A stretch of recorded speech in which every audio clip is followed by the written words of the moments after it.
We are a week removed from the Azzurri's absolute bombing at Euro 2024. The worst, most embarrassing showing that they've maybe had in anyone's lifetime. And it is almost impressive. It is concerning, but it is almost as impressive as it is concerning. How quickly the narrative is shifted from Luciano Spalletti bombed as the coach to the players aren't good enough and we need to turn them over, and we need to turn the keys over to Spalletti, and we need to enable him to bring in new faces. I mean, the speed at which that change in narrative happened is very concerning, but it is almost impressive. I don't know how it happened. I don't know if we all as Italian national team fans, as Italians abroad, part of the diaspora, or Italians in Italy, whatever, I don't know if we just stopped caring or we've been used to failing so much in the past couple of years that this hasn't felt as important an event as it should, because we failed before, so we may have just shrugged it off and said, all right, more disappointment, when we very clearly should have done better than we did. Maybe that's why we've moved on quickly and why we've said, all right, get back on the horse as quickly as we did. But it is worth noting, because right after the game ended, everyone's thoughts were, not only were they toothless, and yes, the players do deserve a lot of blame for it because they did not play well, but in the immediate aftermath of the game, everyone thought, well, the coach did a horrible job. Every game was poorly managed, and we were bereft of clear ideas. And we witnessed our manager completely mismanage the players at his disposal. Therefore, he obviously, naturally needs to go, step down. This is not for him. That was the tone we echoed last week on the pod. But a week has played out, and we can now kind of reflect a little bit on the Euro as, a whole, but also we get to now reflect on some of the news that's been mulling around in the last week as the team looks forward. Because apparently, Luciano Spalletti now has been promised the job for as long as the incumbent president of the FA is still there. So that puts us in a different position to a week ago, where we thought, well, Spalletti's obviously gone. He bombed. He sucked. Didn't work. Isn't a good enough national team coach. Cannot manage at, international level. And so on. We've shifted from that to, well, he's the guy, so let's let him do whatever he feels he needs to do. When clearly, his ideas were very complicated to put in play, and the players that he had at his disposal were good enough to do, or to show more than they did. It seems that his ideas are what almost handicapped them in some ways. And yet here we are a week later, removed from our exit at the Euro, without any grace, and we're saying, well, he's still the guy, so let's go younger. Like that's going to do anything. So it's like, it's one of the more insane things that we could do right now is to keep the guy who in one go has failed and never really established any of his clear ideas because maybe they were too complicated to instill. Let's give him another chance and let's let him do it at a greater, at a greater level, on a grander scale at the, the World Cup in 2 years? The ideas that we're going to build up to the World Cup now, he didn't have long enough, you see. We're buying his excuses. Spalletti, after we exited the Euro, made excuses and said, the other managers, yeah, we failed, but other managers had more time than I did, so what, we just buy that wholesale? Like that isn't what international football is getting results quickly? The narrative has shifted from Spalletti's to blame. We need a new guy in who's a little more pragmatic to, well, we don't have enough young players in the team. We need new faces. Foreigners, Serie A, all that shit. The stuff we've been hearing about for a long time that isn't really practical. There is no practical solution that's proposed when we talk about these issues. People just like saying, well, there's too many foreigners in Serie A. Well, young players don't get enough opportunities. Well, there are decent young players coming through. Spalletti chose not to give them a chance. All right, fine. What is he going to do that now with them? He obviously corrupted the current crop of guys who he thought were good enough, and he's going to just get younger, less experienced players and have more success with them. It's very odd. So we're going to look back on the week that was, since we bombed out of the Euro, and I don't know. I mean, this is a return to the pod. I guess it's kind of a last, like, serious tone of a pod here. It's kind of like a last wartime pod, I suppose. I mean, the war is lost. That much is clear. But it's kind of going to be the last, I guess, in this, like, installment of... It's going to be the last installment in this, like, you know... this interlude of the pod over the last month where we've only talked about Italian football, except now we need to look back on the strategies that failed, and we need to look forward at what strategies are being suggested and whether they'll work. Because we've shifted away from that. We have shifted away from talking about the problems that were abundantly clear to all of us, and we've shifted on to new shit. New shit like that's going to solve the woes. So without further ado, let's get into the deep dive on the current mess. And let's see how much worse and bigger the mess can get. Because it may get bad. We're going to talk about that on the pod this week. And I think, hopefully, I mean, if nothing else, we'll... provide you a little bit of catharsis, but if nothing else, we'll provide you the opportunity to open up your mind a little bit to the issues at hand that we face before us over the coming years as we rebid to qualify for a World Cup under worse circumstances than we've ever had going into a qualifying campaign. I'm Sam Adamo, and this is the Bordello.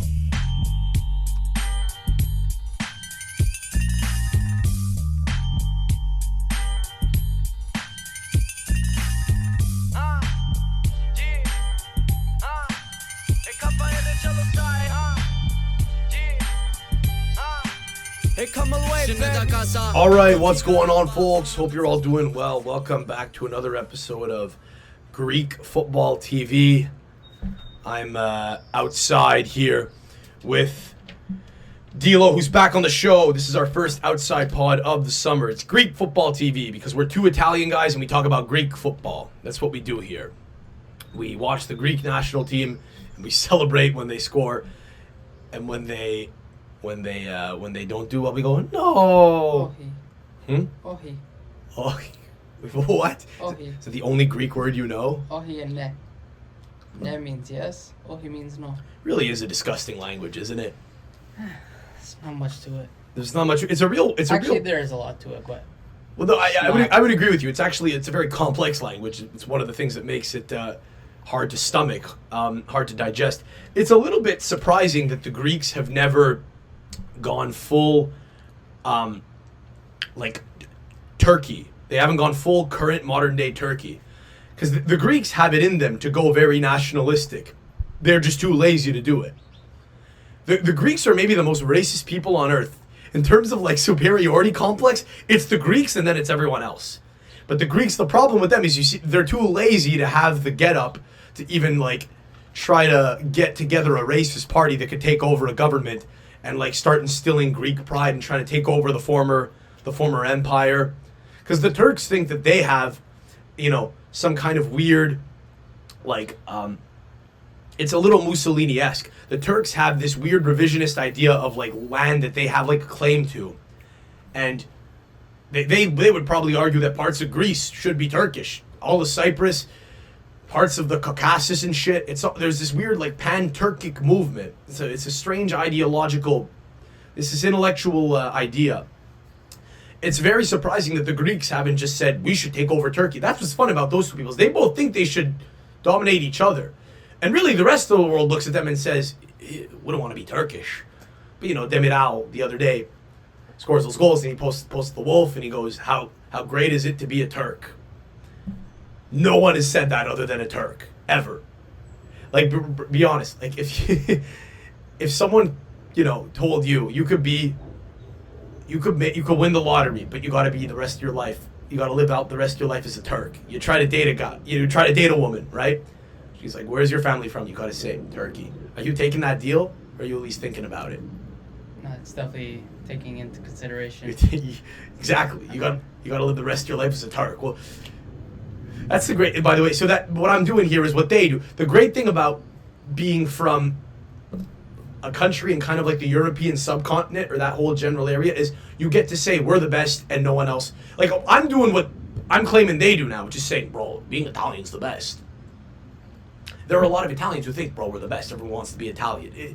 There are a lot of people that probably think we are disgusting, and they're kind of right. We were looking at videos before of that bald guy with the 22-year-old wife doing the gender reveal in Naples, and then it's blue smoke, and he grabs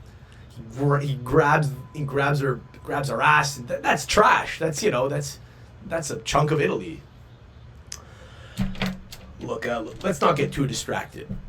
This is, of course, the Bordello. I'm joking. We talk about Italian football a lot, and we're in a weird moment right now. I haven't seen you in a couple weeks. You've kind of been off the pot. You've been working during the Euro for your uncle, because it's a busy time when you have to go work at cafes and shit. And so, on game days when I wanted to put an episode out right away, you've been unavailable. So I haven't seen you for a while, and you came here earlier this morning, and I said to you, hey, what's going on? How have you felt? And you said, the last thing I want to do right now is talk about Italy at the Euro. Want to forget about it? Yeah, but alas, here we are. We are going to have to look at sort of some of the stories that have come out in the last week. This is kind of going to be a post-mortem, like a proper post-mortem.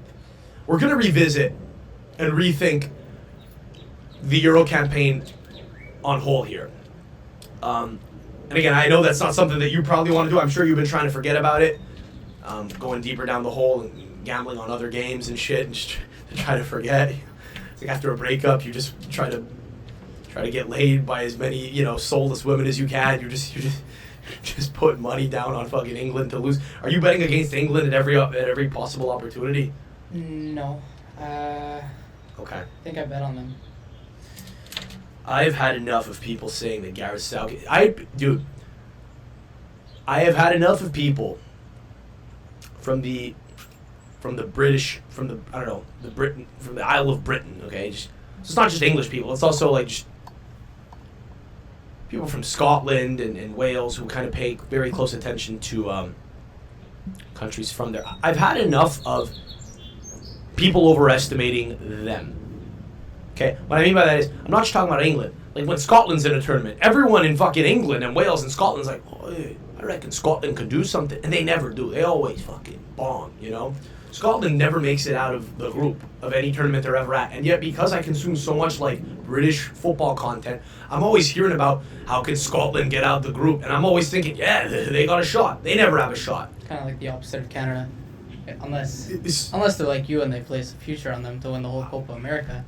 That's just smart business right there. But $10 to pay 80 times, That's good, you never. value. Listen, they're in the tournament with a shot. They have a 1 in 16 shot, and they're giving you a 1 in 81 shot. You take the bet. That's the move. But no, so obviously that same fallacy exists with England, probably at a higher level, where everyone in Britain thinks that England have a better shot at winning than they ever do. And really, they've not looked great this tournament, and yet here they are in the semifinal at the time of recording. Felt like a loser, pulling for Switzerland. Just when we go out of the tournament and Switzerland are the only hope to get England out of the tournament at the next possible round, you feel like a degenerate gambler. Because, you feel like you have to obviously pull against England and pull for the Swiss, but that feels like not the position you want to be in. You'd rather be pulling for the favorite, but to be like, come on, underdog, come on, upset them. Switzerland, the team whose winger has 93,000 Instagram followers, fucking Zuber, that's a place for Ajax in Greece. That's not a likely, outcome, but you gotta watch it because your team is out and go, come on, Switzerland. That's not a good place to be. It really is demoralizing to have to pull against the big boys at every possible turn. Then you've got these impossible prisoner dilemmas, right, where it's like Germany against Spain, where you're like, fuck, I wish the whole stadium just blew up. I don't want to have to pull for one against the other. The good part about Germany going out is Germany go out. The bad part about Germany going out is Spain move on, right? As a guy who's hate watching now. But people are talking about Southgate like he's the best coach that England have ever had now because he's made 3 semi-final. That is, we agree that's crazy, right? Mm-hmm. To say, you won 0, Mancini did 1 tournament, and more than anything England have done in the last almost 60 years, and he's not even spoken about like he's in the top 3 Italian coaches of all time, and he's not. Southgate 3 semifinal. They could go out to the Dutch, and they'll be talking about him like he's some great thinker. He's by all accounts, he's not a great coach, but it works because he at least kind of you could say this about England, that they try to win games more than they try to play well. That much is clear. They've almost never played well at tournaments, but they've gotten, it's been functional. That's the opposite of what we were trying to do this tournament. I wish we were a little more functional. But, I was thinking back the other day to, like, the Euro 2020 final, so 3 years ago. I remember when going to watch the game, I was listening to, like, Rai Sport, and they're talking about the fucking tactics. They're talking about... Allora, sulla fascia di destra abbiamo Di Lorenzo. Come si allena contro Luke Shaw? La schema. And then I turned it over to Talk Sport, which is English sport radio, just to kind of get like the vibe on both sides. And they just got man on the street, some guy going up to a kid going, "Boy, young man, is it coming home? It's coming home, Jeff." It's just they're so rah-rah. But I guess it kind of. It worked more this tournament. We had a guy who was overthinking everything, which is kind of like a trait. It's a characteristic of Italian football to overthink stuff, to overthink shit. And it's almost like the English are, because they're stupider, like football-wise, in terms of just know-how, it almost serves them well. They don't know what they don't know. They don't realize how juvenile some of the tactics are, but it doesn't matter because they kind of are there anyway. They're competitive anyway. We almost know too much. We try to overassess everything. But it's why the school of coaching in Italy is so much stronger, and why we export coaches. England exports no coaches. Obviously, the Euro's still going on now, and it's hard to watch now because now you kind of have to we were talking about this before, privately. You have to root for your biggest rivals to lose, and you wind up pulling for these upsets, right? You're hoping that that Switzerland can beat England. You feel like a loser. You feel like a degenerate, bro. Just pulling for these super unlikely outcomes. It's awful to watch now. And now I still have Riccardo Calafiori in my algo. Is your algo packed with Riccardo Calafiori memes or Yeah. It is too? It's Memes. not just me? It's not memes. Memes, It's transfer rumors. Thirst traps. Yeah, right. Or just people saying, bro, this guy looks like... Aura. But not just that. People posting shit from 2-3 weeks ago. I'm still getting the post from 2 weeks ago saying, bro, this guy looks like the most 2003 regen defender ever. I'm still getting that shit. I'm getting Calafiori, and I'm getting just Neapolitan trash. I'm getting Neapolitan gender reveals on my algo. And I'm trying to forget about it, and I just can't, man. It's all around us. It's all around us. It's not been that long. It's only been a week, and yet it feels like Christ. We're so far beyond that. We're so far beyond that now. We went out ridiculously early, and we shouldn't have even gotten out of the group, to be honest. I mean, I guess we deserved to on points, but it was a really laborious group, and we never really got into our stride. And I think that's a real telling. You and I are going to talk about this here, but I think that's a really telling, just indicator as to what the biggest issue with the team was. We talked about this a little bit last week, but it was not that the players didn't buy into what Spalletti wanted them to do. Sorry, it wasn't that the players didn't buy into what Spalletti wanted him to do. It was the fact that I think he was asking too much of them, and he fundamentally failed just to get anything out of them, bro. And I almost feel like we've moved on from this too quickly. I feel like people were talking about this for a couple days, and it feels like we've just kind of accepted it now. By we, I mean Italian football fans, the Italian football community, Italians in Italy. I don't see as much news about it now. It's like we've moved on in the news cycle. You want changes. What? You want changes. Yeah, but I also want to talk about just how bad of a failure this is. I don't want to see fucking guys that were on this team posting in Sardinia now. I'm sorry. I don't want to see you guys post all summer. You're not allowed to. Let's do a little investigative journalism here. Let's see who gives a shit and who doesn't. Let's go to Instagram. Let's go through random players' fucking grams right now. I want to see nobody having posted since the Croatia game. Mattia Zaccagni's already in the bad books. Because Caranasti told him, let's go, turnover, content, let's go, vacation. We gotta post shit. We're a family. They posted something on vacation about being in love and happy days. Disgusting. Disgusting. All right. Who do we look up first? Who do we look up first? We'll look up Zaccagni first. I know Zaccagni's guilty. Di Lorenzo. Di Lorenzo's posting a story right there. That's see. a problem. He had a horrible tournament. He had a stinker of a tournament. Okay. Get the fuck out of here. Auguri, amore mio, I love you. All right, fine. Fine, go to his main page. It looked like for a sec he was on vacation there, but Dilo, screenshot this. We got to overlay this. We need references. Screenshot right now. Okay, good. He knows he had a bad tournament. He hasn't posted since. He posted a story today.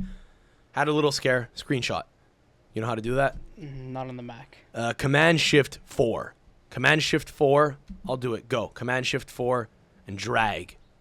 Drag your cursor. You see? There we go. Boom. All right. Fine. He wished his wife a happy birthday. I would have preferred that he go fully dark.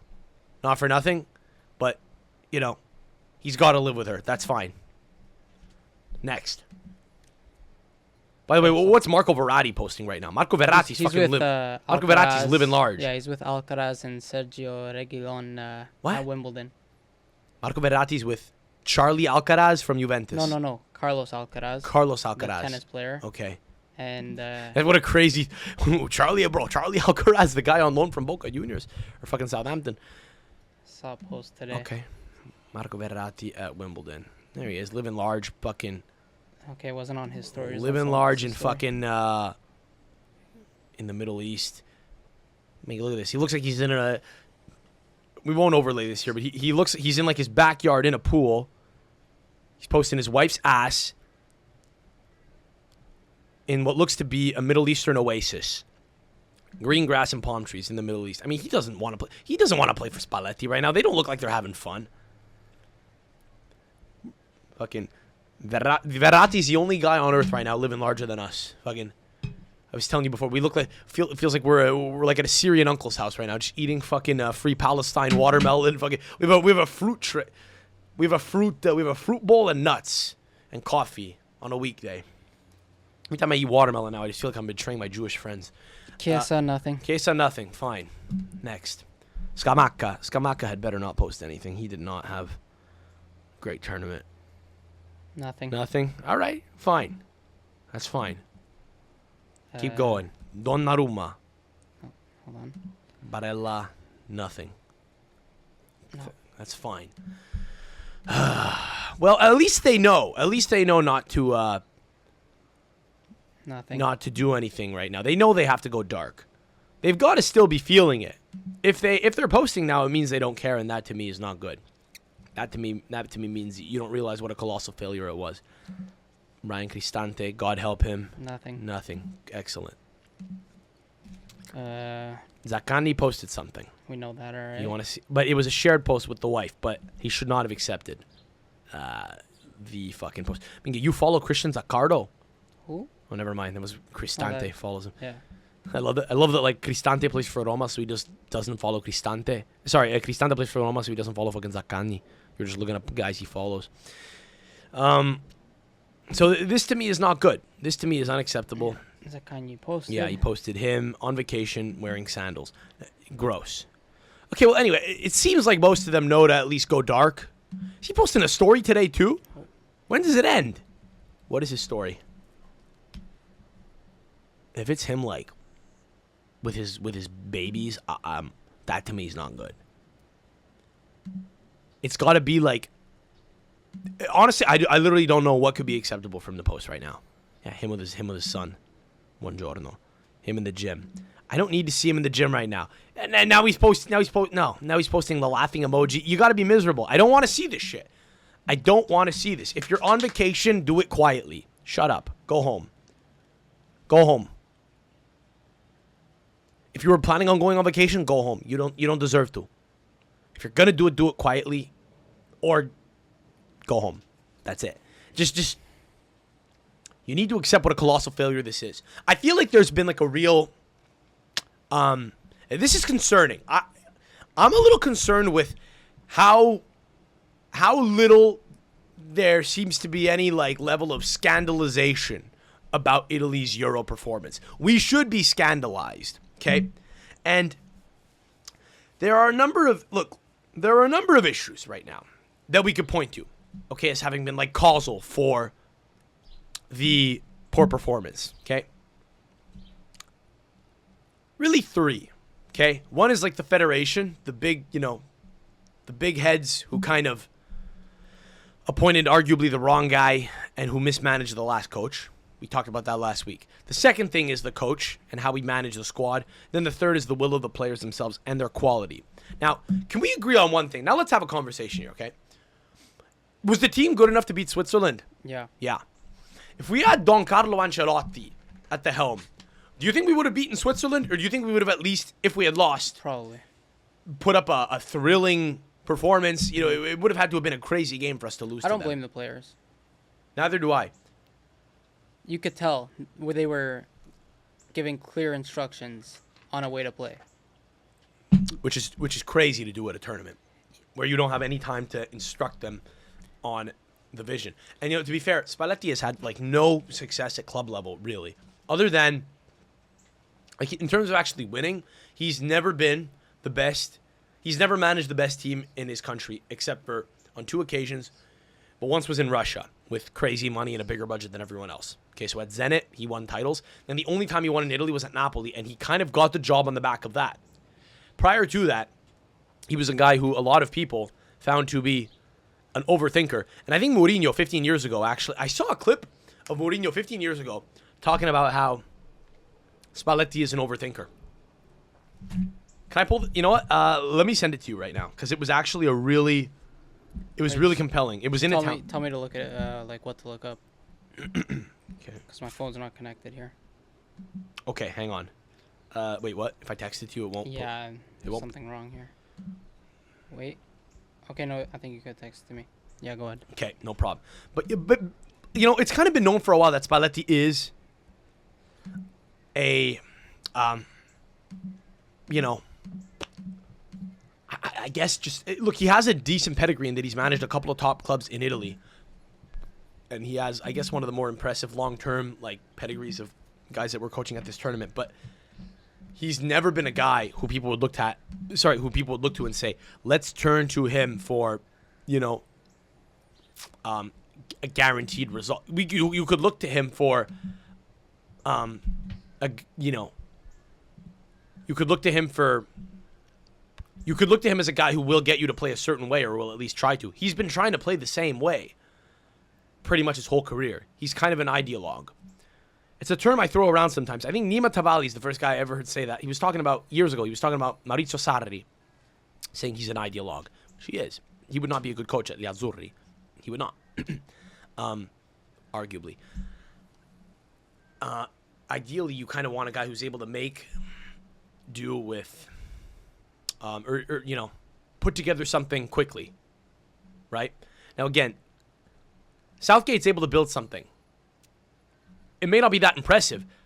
We were talking before, you know, it's been argued that he's the best English coach ever because he's made 3 semifinals. That's crazy. It's crazy. He's 1-0, okay? But he at least has a thing going, and the project feels like there's a certain direction to it, and it had immediate success. With a little bit of luck, they had a little bit of luck in that World Cup in 2018, but listen, they've been able to kind of replicate those results since. And I don't know that they'll ever win titles, okay, with him. I don't suspect they will, but, you know, part of that is a product of the fact that the English media overstates their quality and so on, and, you know, there's the burden of expectations that comes with it. He at least has a project in place. Deschamps has had a project in place. He could arguably play better football with France. Given, like, the talent pool, he's able to probably play more pleasing football. But at international level, where the goal is to win, okay, where you don't have to... You don't get the opportunity to work week in, week out, and you don't have to, you know, you don't have to play out a marathon. It's a sprint, right? He's found a decent balance of just getting the right guys in who are able to kind of buy in and do what he needs them to do. And, Spalletti didn't have a chance to do that because he was appointed a year before a tournament. And look, the fucking... I'm looking for this Mourinho clip here. But the smarter thing to do if you want results at tournaments immediately is you get a pragmatic guy like Allegri in. I know, Osama bin Allegri. Okay, I saw a hilarious meme the other day saying, let's get Allegri in. Fucking in 2026, we're going to beat... I saw a tweet that said, it was like July 13th, 2026. Italia 1, Brasile 0, Gabbia, 88th minute. Matteo Gabbia. Like, because you do have trust in, like, Allegri's ability to just say, I need guys that are going to buy into what I need and give me what I need, and we will win and it will be ugly. And I sent you that, and you said Osama bin Allegri. I get it. He's a terrorist. But... and he was never going to get pushed at Juve a year ago. But the point is, the idea of getting a guy like him is interesting, given that, having him at this tournament would have enabled us to at least have been in with a better shot. But the problem is, you can't really, I guess, depend on a guy like Allegri to build a project around with younger guys, right? Because he will bring in a guy like Matteo Gabbia. He will bring in guys that he just thinks will listen to him. Spalletti kind of has a bit of that same streak where he needs guys to buy into him completely, but it's to play his way, not to go winning first. He's like, let's get you guys in. Let's get you guys hearing my instructions, and let's get you guys playing my way. I want you guys to play well. And that seems to be a little bit confusing. It seems to be overcomplicated for what is supposed to be a month of football. You know what I'm saying? So Antonio Conte understood the assignment when he took over Italy, even though he likes guys to buy in. And he had that in 2016. He had guys buying into his system. But he was a lot more pragmatic, and he said, listen, I know we've got, and based on that, I will tailor the system. That's a thing that he's always been very good at. And he is able to kind of mold guys into his idea of like a 3-back. But why are you shaking your head? No, I just was thinking Conte, and I was thinking the strikers we had back then. Yeah, Pellè and Eder. Simone Zaza. Yeah. And Graziano Pellè looked good. Eder was working for him. Like, truly. Who were other strikers around that time that could have got called up? Immobile wasn't getting a game in. I think he made the team. Barely ever played. Insigne. Barely got a game in. These are two, Immobile was like a really fucking prolific player at the time. Insigne was one of the most exciting, players in Italy. Conte didn't deploy him. And it still kind of worked. We still gave a game to every team we played. Into shootouts. Yeah, but we beat Spain. We gave Germany a game. We beat Belgium. We did quite well, And again, the point is, I know those are only a handful of games, but that's the point. A tournament is just a handful of games. You just need to look back on, a couple of moments where you did well, and then we look back on it fondly. This is not like a whole season where you have ground to make up. So when Spalletti makes excuses or says we didn't have enough time, or if you look at what other managers had to work with versus me, hey buddy, that's not how it works. It doesn't work that way. Spalletti came out and said, if you look at what the other managers had to work with, they had more time. Bro, that's international football. You have like 3 games on which you're judged. You don't think it's fair? You're not the guy for the job. Arguably, he's not. Now, here's the problem. Gravina came out the other day, backed Spalletti fully. Gravina's the president of the FIGC, okay? The Italian FA. He said, there's no point abandoning the project a year in. Okay. Fine. So when you appointed Spalletti, the point was to build toward the 2026 World Cup? All right. Well, then why the fuck, why the fuck did we bring the guys in that he brought in this tournament who will very clearly probably not be there in 2026? There are a few guys that won't be there. Darmian's not going to be there.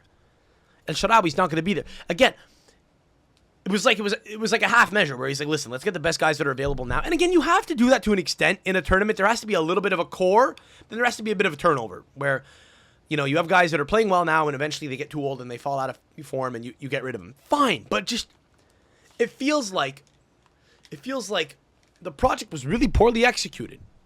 Maybe it was unfair to him to say, In you go, qualify right away. He at least did that. Barely, almost didn't, but still made it.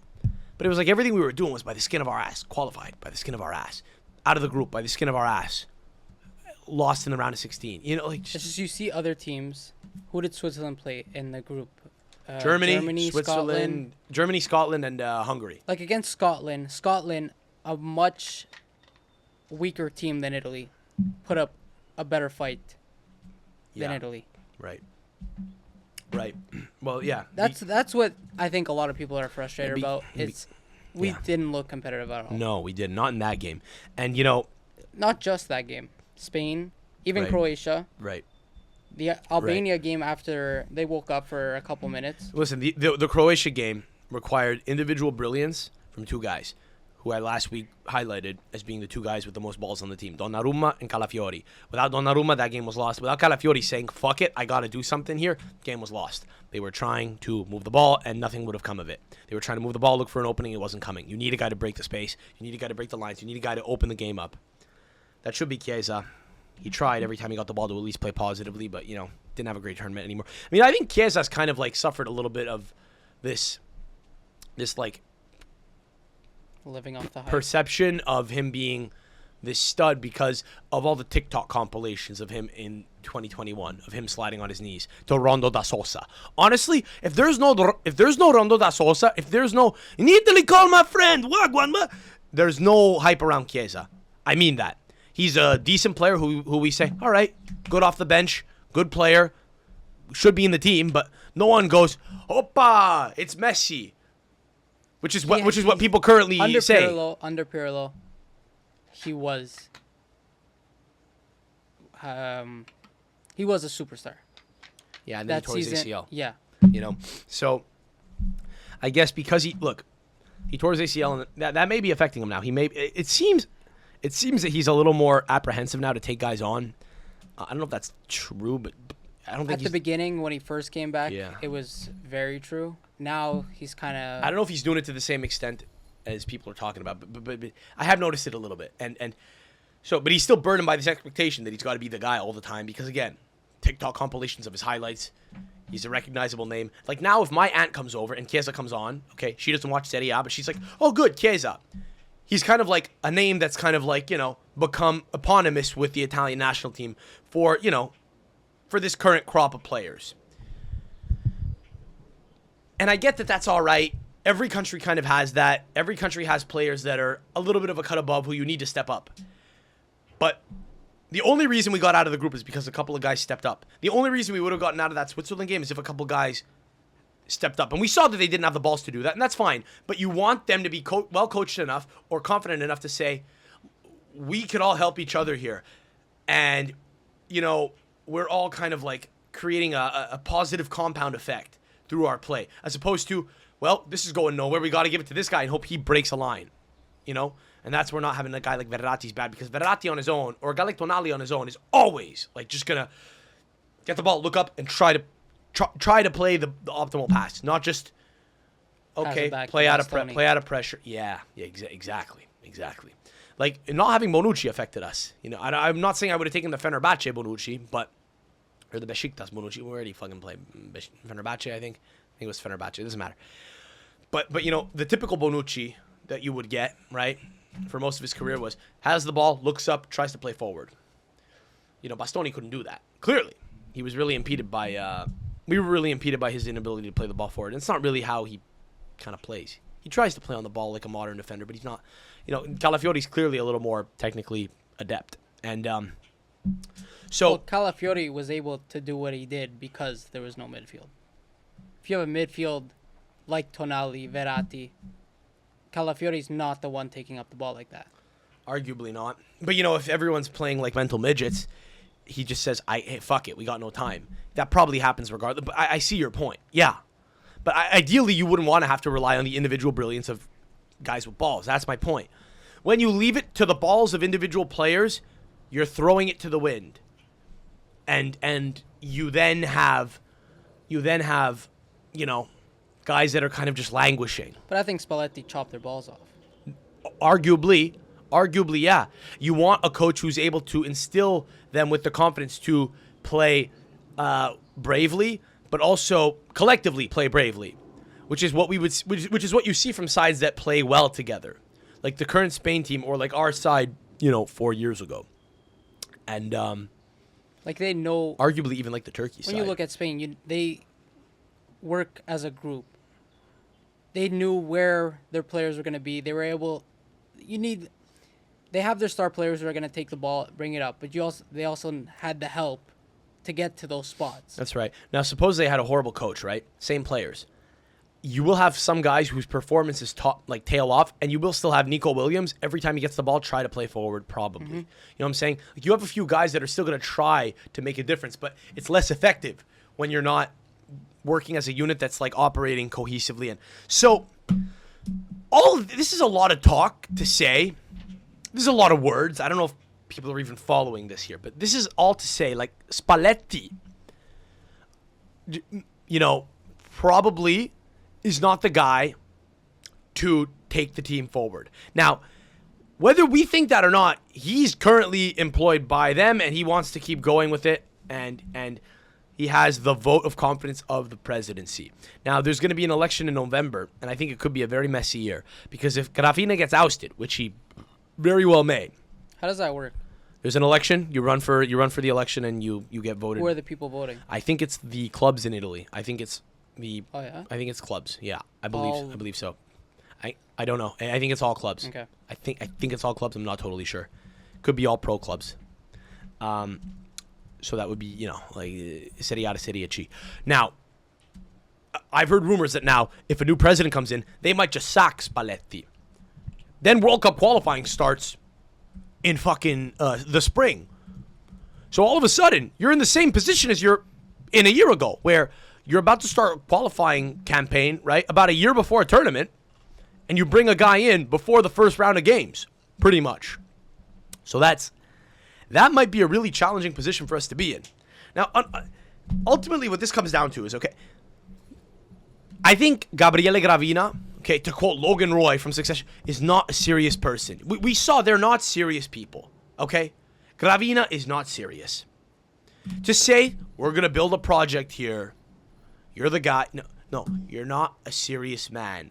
Get a guy who's going to get you to win now. Fuck the project. Fuck the project. The national team coach, okay, being one guy versus another guy is not going to affect how many Italian players come through at club level. The real project that you should be spearheading is like club-wide initiatives to try to foster talent. We have talent in Italy. How do you bring it through? That's the initiative you need to be creating. The national team coach himself needs to be just the best coach that's going to give you the chance to win.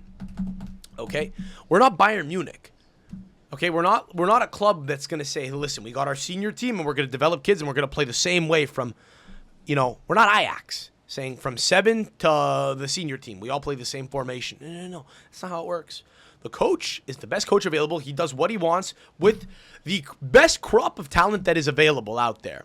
And if he doesn't select the best players, then we could go at him. But there doesn't need to be a cohesive blend between those two things. Okay?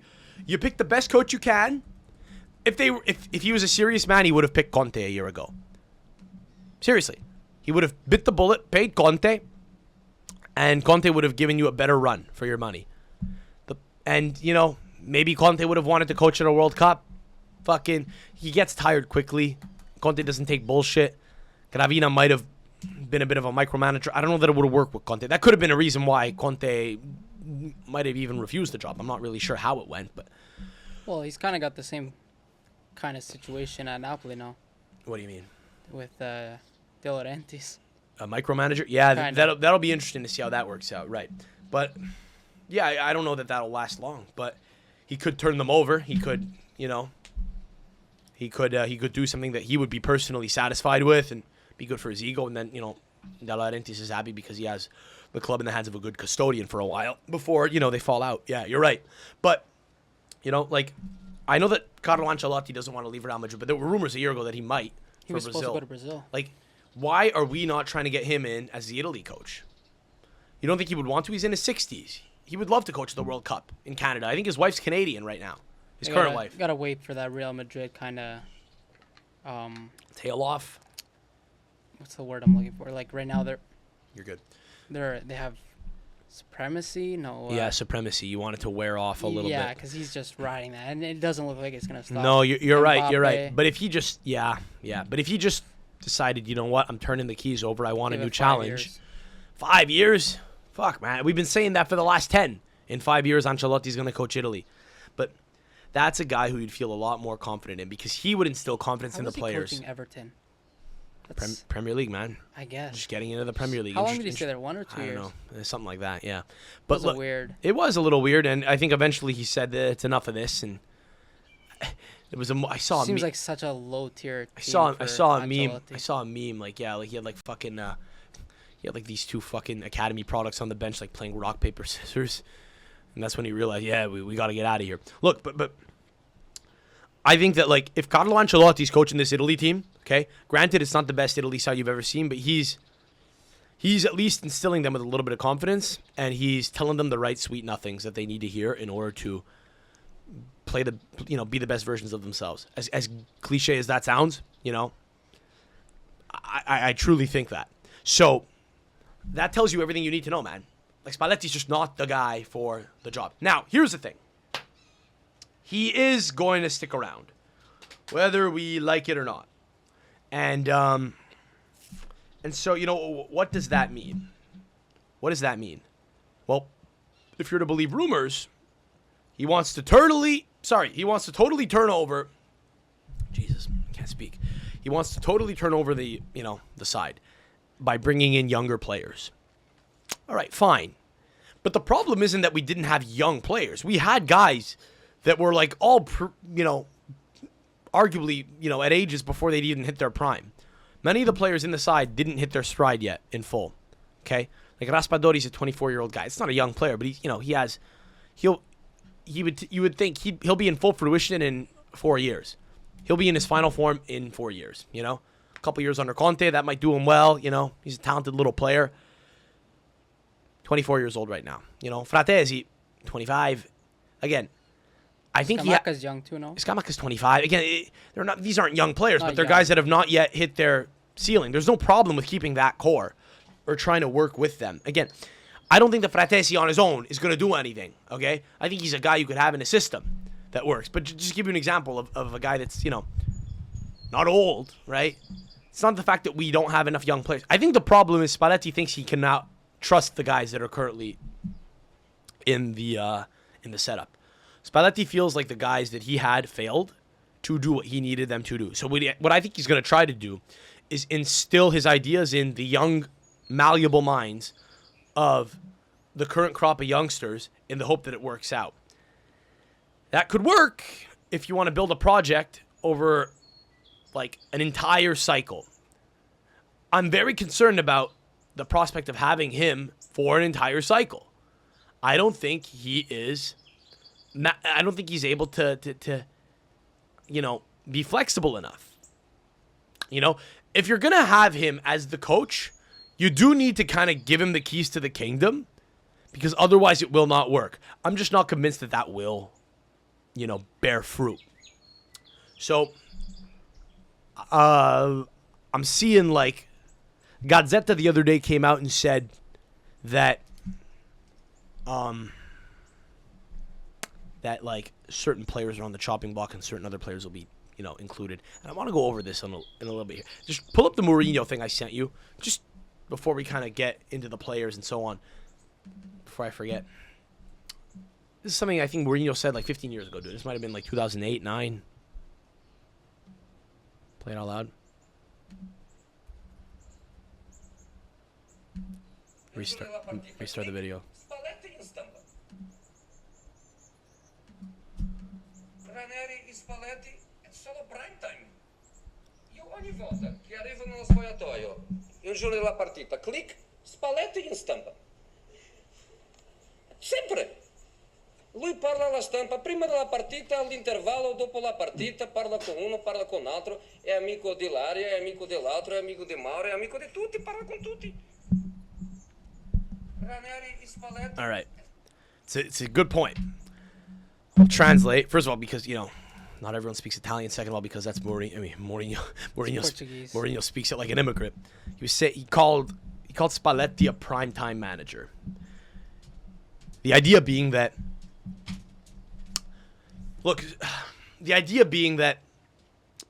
it's all for the camera. He loves. Now, it's not like Mourinho doesn't have an ego himself, but Mourinho is, to his credit, a guy who I think utilizes the media correctly, and I think he likes the lore that's built around his media interactions, but he's doing it with a purpose. He does it to galvanize players. He does it to get the media on his side or against them, and then uses that to galvanize players. Mourinho's whole point here is that Spalletti likes talking. He likes waffling. He likes going into press conferences during the game, after the game, at halftime. He likes giving sound bites. He likes hearing himself talk. He likes pontificating. He likes philosophizing shit. He likes talking about what went right, what went wrong. He was saying, Mourinho, that he personally does one interview and that's it. On game day, he goes into the locker room and he locks himself in there with the players and they fucking try to break down the opposition. Whereas Spalletti is all for show. And it's interesting. It's interesting. That's kind of a really good point. It's almost like he's a huckster. Who had a really good team built by Cristiano Giuntoli and won. Vicha Kvaratskhelia won them, games individually at the start of that season. Giuntoli got Osimhen and he got Kvaratskhelia, and he got them on transfer business, and Spalletti inherited them both and won a title. Quite simply, like that is what happened. Stan Lobotka bossed their midfield. That's also a great acquisition by Giuntoli. Sometimes it just works, If you have a guy like Lobotka who's able to kind of dictate the play of a midfield, you're going to win games. But particularly if you play a 4-3-3 and you say, let's go possession-based, positive, play forward, play beautiful football, play it out to the wing where you have a guy like Kvaratskhelia who's going to burn a guy and a guy who can finish in the box. How different like Napoli played than Italy. Yes, but it's also, a question of the fact that they had a very different cast. Yes, but I feel like as a coach, you kind of have your ideas, and I guess, I don't know, if I want to know what went on inside that. I think he lost Tonali. He was mistaken to never call up Verratti.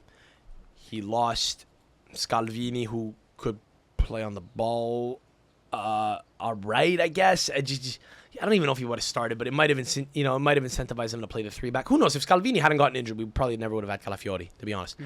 But we didn't have Zaniolo, who he was in love with. He wanted Zaniolo very badly in the team, even though he wasn't playing a lot at Aston Villa. He thought he was a guy who could take guys on, and that's true. Like if you're gonna give a guy like that free reign, he'll probably create stuff. Just again, like the fact that now, here's what I don't like about the discourse about the Italy national team right now. Okay, this is maybe the most important point of all. Is there seems to be this great conversation about how the problem is the fact that we have too many foreigners in the Italian league, and the fact that we have too old of a side. We've established that we don't have an old team. We actually had a team that was quite inexperienced and quite young, okay? But people are saying we got to get younger now. We got to bring in new faces. Okay, maybe fine, but that's not the fundamental issue here. The team could have and should have done better, okay, than they did. Spalletti bombed, okay, with the players that he chose to pick, who are some of the best Italian players performing for their clubs currently. He bombed. He didn't do well, okay? That is an issue that we cannot look past. It's not because we don't have enough young players in Italy or because clubs aren't letting young players play. What they were missing? What? One very youngster. To what end? That just mentally. When people say that we had an older side, which is not true, it's because we were missing that one young superstar. You look at Spain, yeah, Lamine Yamal. Yeah. You look at England, they always have that one young star. Right. Because in England, they love when a young English player can play on the ball. So they integrate him into the team. That is true. Cole Palmer, kind of. Yeah. Even though he's not starting. Mainoo's a better example. Yeah. They get opportunity. They do give opportunities to their Netherlands have their Xavi better players. Simons. Yeah, sure. So, yeah, I would say that's a really good point. But it's not like we couldn't have done more with the side that we had. It was a failure at this tournament. This is not a failure of Italian football as, a structure. This is a failure of this management. And to suggest that the problem is that we don't have enough young players and we need to get younger is kind of juvenile. Because again, this same team in 2 years, okay, could do more with a better coach. So, fine, we're keeping Spalletti. All right, let him be the guy to try to bring through new faces who have not been corrupted yet. Let him be the guy to maybe corrupt them. All right, I guess, if he's the coach, we have to give him a shot. But we need to acknowledge that he's probably not gonna yield a better result than this. Because I just don't think he's an international team coach. He has 2 years now, which is fair. That could be enough time to kind of turn things over. I would love to be I would love for Gravina to be vindicated, but fuck, it really doesn't seem like Spalletti historically has it. He has the thing necessary in order to do just that. So now, look, Gazzetta the other day was reporting that there are certain players that are going to be included in the side now going forward. Fine, okay, interesting. Others that are going to be, excluded. Okay, fine, interesting. But it's not like that on its own will solve the problem of having a coach who is trying to play a certain way rather than try to win games. Okay? So, here we go. Pull this up here. Scroll down. And up. And up a little. There we go. All right. It was reported the other day, okay, that, let's just read this here. Which players could Spalletti call up for Italy after the Euro 2024 exit? There is, however, a long list of players who are ready to come in and make an impact on Spalletti's squad. Some of the more obvious examples include Newcastle's Sandro Tonali, who will be available after the season. After his season-long suspension at the end of August, 8 days before Italy's next scheduled fixture against France in the Nations League. Other players that have already experienced life in the senior men's national team who could make a return include Manuel Locatelli, Nicolo Zaniolo, and Giorgio Scalvini. All right, fine. Who missed the latter two, having missed out due to injury. Gazzetta also points to a handful of youngsters who are ready and available for selection. They include Tottenham fullback Destiny Udogie. Fine, would have been there probably. Fair. As well as Fiorentina right back Michael Coyote, Bologna midfielder Giovanni Fabian, and Napoli's Gianluca Gaetano, who spent the second half of the season on loan with Cagliari. 4 more youngsters are also in the conversation but need a little longer to establish themselves at their respective clubs. Those include Milan Primavera sensation Francesco Camarda, Chelsea-owned Cesare Casadei, 18-year-old Simone Pafundi, and Empoli midfielder Jacopo Fazzini. It feels good to hear young names. That's all it does. It just makes you feel good. Functionally, I don't know if this will work, right? I do think that Casadei is probably he seems to be a guy with that it factor. Even though he was playing most of the season at the in the championship last year, I think he started pretty much all their games, and I think the midfield kind of passed through him. So that's exciting. That doesn't go away if you play him at a higher level, right? But just because Giovanni Fabian's a young guy who has a name that we like right now doesn't mean that he's going to actually work out. It's worth giving him a shot, but I'm seeing that Di Marco might still be kept in the team. To what end, What's the point? Actually, what is the fucking point?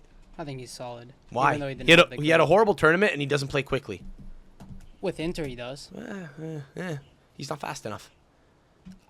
He's quick. He's not fast. Listen. He hustles, okay? But he plays as a wing back. Spalletti wants to play with a fullback system. He wants to play 4 at the back, okay? So I don't know. I feel like playing him as a wing back, you might have an argument there. But I think, a younger, quicker, more dynamic, modern guy like Udogie makes more sense. Fabiano Parisi's a guy who doesn't play for some reason, but he's clearly good enough.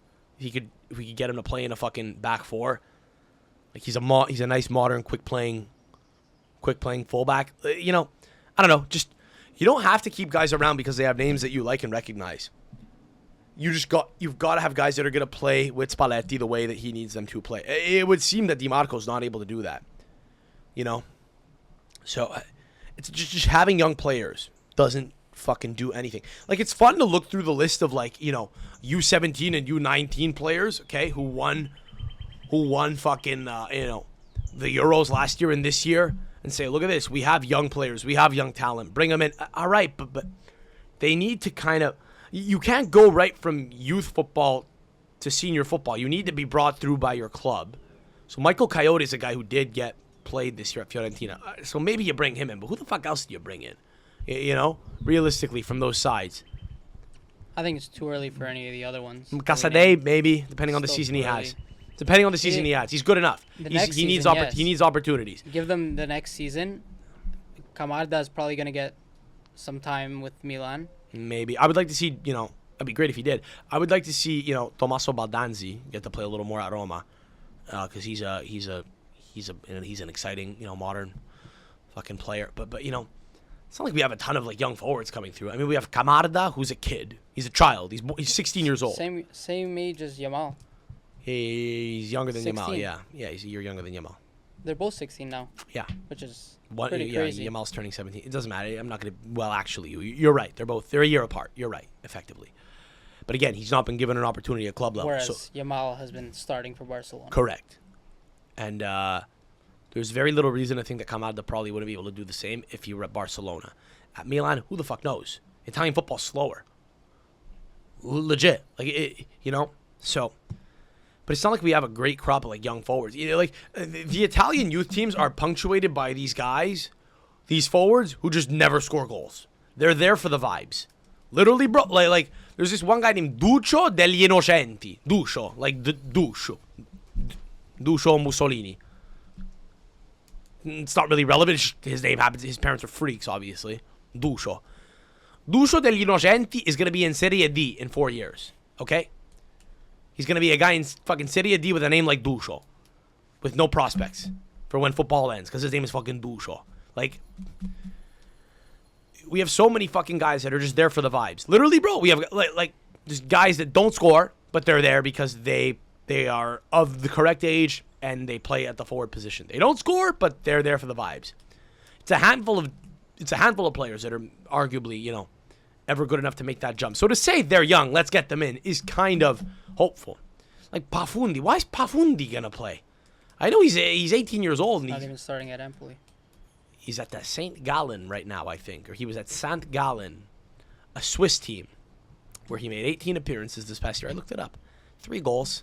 And he's playing senior football, I guess. But just fucking... He's not doing enough, clearly. He's a better footballer than a lot of other 18-year-olds, clearly. But he's, you know... To say he's going to get into the national team right now, it's like, no, Scamacca needs another go. You know? Clearly. With a system that'll get him the ball. Let's end off on this. Let's do a little in or out thing here. Let's run through the whole team. Nima and Carlo did this on the Italian Football Podcast the other day, and I like the idea of doing this right now. Just run through the entire team and look at who should stay in and who should stay out. Okay? It's a fun exercise. Because it makes you realize, like... It makes you realize what we're working with here, but it also makes you realize, like, if we're going to have Spalletti be the coach, we know who works for him and, you know, who doesn't, right? So, Donnarumma's in, Vicario's in. We agree? Skip over the goalies. No, Meret out. He's not even the best. No, but like, literally, we need a more... Let's go based on meritocracy here to a certain extent. Like, Carnesecchi or Di Gregorio probably should be the third-string goalkeeper. Sure. No, but really, right? They're not going to touch the field. Well, Donnarumma could get hurt, right? I don't want Alex Meret starting, unfortunately, right? So, fine. Di Lorenzo. Out. I agree. Probably won't be. Because Spalletti trusts him, which is crazy. Like, on the basis of what we've seen, no reason to trust him. But he'll probably still get called up. He needs to be axed. Never to be seen again. Di Marco. You say out, I say in. I say probably out. What's the point? I still think he's one of the better left backs. Yeah. In Italy. There's something... He's good enough to maybe potentially offer something. I don't know if that's under Spalletti. Curly. Buongiorno. In or out? Quick. Probably out, just because I feel like there's better options, and he's not going to be the starter. I see he's good enough. Like he Could should be. He should be in. Haven't seen him. You know, if he goes to Napoli and plays in a 4-back, nice. If Conte takes over at Napoli, he'll be playing in a 3-back. So if he's just playing in a 3-back at club level, I need to see that he's actually able to play in a 2-man defense, right? I don't know if it's possible. We'll see, but you know, you need guys that are able to play the system that you're going to play. Calafiori in, obviously. He's shown that he's good enough. Gatti. See what he does. You know, probably out though. You know, if you want to play modern football, I like that he's. But he's kind of that Chiellini. Reminds me of Kim Min-jae a little bit in terms of just physicality, positionally. Modern center back and very solid. I wouldn't necessarily rule him out. I think he's got to do a lot to stay in the team. Darmian out. Belanova. Maybe he hasn't really shown a lot. I don't think he's going to be a big difference maker, but you know he's worth giving a shot to. We've not given him a game, so we'd have to see. Plays as a wing back, not really as a full back. Is there enough similarity between the positions? Maybe. I don't know. Whatever. Unclear. He's played most of his career as a wing back. Gianluca Mancini. Out. Well, maybe in though. He plays in a 4-back at Roma, I think currently. I still think he's one of those players that's going to get turned over by the World Cup. Maybe. Yeah. He's a guy you need to look at. Fine. Bastoni. In for sure. Andrea Cambiaso. In. Yeah. He's good enough. He's good enough to play as a wide man. Yeah. I would like to see him play as a right back and see what he could do. Davide Fratesi. Could stay. I mean, yeah, but it depends what you want him to do. Like he's not good. He's not good at moving the ball. He can make like late runs into the box. He had some good appearances when we had friendlies. Late runs into the box. That's it. You have him there, but for one specific function, and that's it. And there's a chance you axe him if he doesn't, show enough. Jorginho out, unfortunately. Tonali's going to take that. Yeah. Probably. Pellegrini is all right, fine, maybe. I wouldn't necessarily axe him. I don't know that he starts, but he's a guy that depends on their form. Yeah, Barella in. You agree? Cristante out. Cristante has to be out. Cristante, there's no real point to getting him into the side. And it's really perplexing that we kept giving Cristante a shout with Spalletti wanted to play positively, play well on the ball, when that's just not how he plays at all. Fagioli in, able to play on the ball very well. Foloruncio probably in, but we'll see how he does at Conte, at Conte's Napoli and evolves. It's unclear. He may very well be out, but he could be able to do what Cristante is meant to do, but better, because he's a little better on the ball and he could beat a guy, a little stronger. So let's see. Now in terms of the forward position, Scamacca in. We got to give him a shot, see what he does. Now Raspadori's in, I guess, because who the hell else do we have? But I'm not that convinced right now, unfortunately. Although I like him, Chiesa in.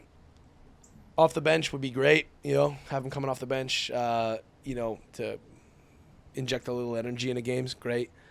I don't know that he's necessarily the guy that we think he is anymore. Matteo Retegui. Fucking, who cares? Maybe. I didn't hate his movement. He's a real fox in the box. That's all he could really do. He's a pure number 9. But if you feed him, I feel like he could still score. I don't axe him forever. I don't kill him, but I see what he does at I look at other options, and he has a great season at Genoa. Then Zaccagni out. Yeah, what's the point? El Shaarawy out. Zaccagni can maybe add something to the team now. I don't know if he's there in I still don't 2 years. He had that one goal, but he tries to play forward every time. He tries to play positively. He tries to take guys on. That great with the ball. There's very likely there's got to be some more creative, hungrier, maybe smarter, younger player that can come through that could be part of the cycle for the next couple years. But just, again, this side still does better with a better coach. So, I don't know, what did this pod even accomplish? What have we established here? We've gone for like an hour here. What the fuck have we established? Seriously, what have we established? That Spalletti is a problem, but he's our problem to still deal with, I suppose. But we need to start asking the right questions. We can't just say get young players in. Listen, it feels like when shit doesn't work out, the the easiest thing to say is let's get more new faces into the team. Okay, fine. There's no guarantee that it works out. We're going to have to assess in a couple of months here, but there really is no guarantee that just getting new faces in does anything. We got new faces in for this tournament, and they bombed. They bombed because they were not well instructed. I don't know that younger players are going to respond better to 65-year-old Luciano Spalletti, the philosopher. So I think you cut your losses and you axe him. It's not happening. But we could have a very messy couple of months here. If Gravina's overturned as, if he's beaten to the presidency, we may well have to dispel of Spalletti. And then what? Then it's a shitstorm. And until there are any young players that are really getting serious opportunities at club level, then what's the fucking point, We don't have a Musiala, as you said, right? We don't have a Verts. There are these young players that every top club, that every top country has currently, and we just don't seem to be bringing those guys through. So, do they not exist, or are we not giving them a shot? What if we had gotten to the semifinal? Would we have kept, with the same group? What if we had gotten to the semifinal, but we had, beaten fucking, I don't know, Switzerland on penalties, 1-1, win on penalties, maybe beat England because England aren't all that great, fucking tight game again. We lose in the semifinal to the Dutch, handily. The same issues exist. We need to put the odds on our side to be more competitive. At no point did we see anything that was convincing. So that's very concerning, man. That doesn't just go away, that doesn't go away in a week. We got to ask serious questions about the fucking guys who are making the decisions on our behalf, right? They're the custodians of this team, and they're the custodians of this, this national symbol. So, I don't know. All right, I'm tired. I'm hot. I don't know. We're back to regular Wednesday episodes. Was this cathartic? Nilo, what did we even accomplish during this episode here? We just waffled about all the problems that we've kind of known, but that we weren't really going to talk about unless we bombed, and then we did. So now we gotta fucking just call a spade. But let's be honest, it really feels like nothing is being done that will guarantee us anything. It's really just we got to throw shit at the wall here and see how the new faces do. And if things don't turn over quickly, then we're kind of fucked. And we have a tough Nations League group, and I know the Nations League doesn't matter, but it at least enables you to test your level of competition and see how you play and see how you move and see how the guys respond. So he's got 2 months from September to November to coach for his job. Because if a new guy comes in, I think he's out, man.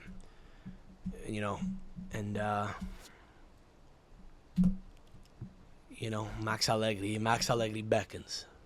Max Allegri fucking beckons, bro.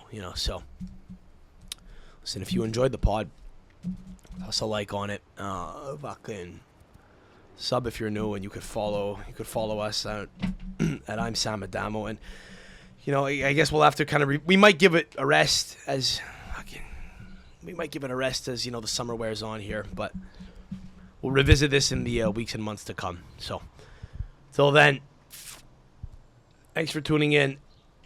Viva l'Italia, in bocca al lupo a tutti noi. Ciao.